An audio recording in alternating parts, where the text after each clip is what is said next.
தரமான பிஓபிஎஃப் சிஸ்டனை கேட்டு வாங்குங்க. தரமான பிஓபிஎஃப் ஜெஸ்டா. தரமான பிஓபிஎஃப் ஜெஸ்டா. தேநீரின் உன்னத கலை. படகுகளில் வெள்ளை கொடிகளுடன் நாளை மறுதினம் இலங்கைக்கு பயணிக்கவிருந்த தீர்மானத்தை ராமேஸ்வரம் மீனவர்கள் மீள பெற்றுள்ளனர்.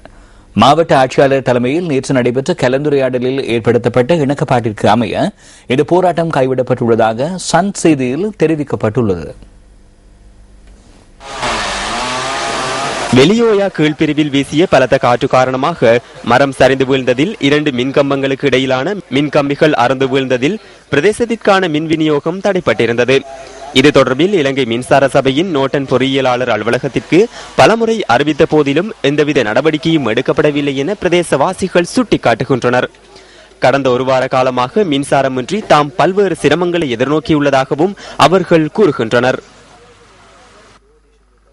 200 குடும்பத்துக்கு சரியான 200 குடும்பத்துக்கு கரண்ட் இல்லாம கடந்த 7 நாட்களாக இந்த பிரச்சனையிலேயே இருக்கும். சாதாரண ஒரு 150 தொழிலாளிகள் இன்றைக்கு வேலை இல்லை.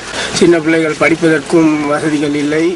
கூரையெல்லாம் காத்தில் போயிட்டது. 7 நாள் எங்களுக்கு கரண்ட்ல நாங்கள் இதை பத்தி போர்டுக்கு நிறைய தெரிவிச்சும் கூட எங்களுக்கு எந்த விதமான எந்த ஒரு எக்ஷன் இன்னும் எடுக்கல.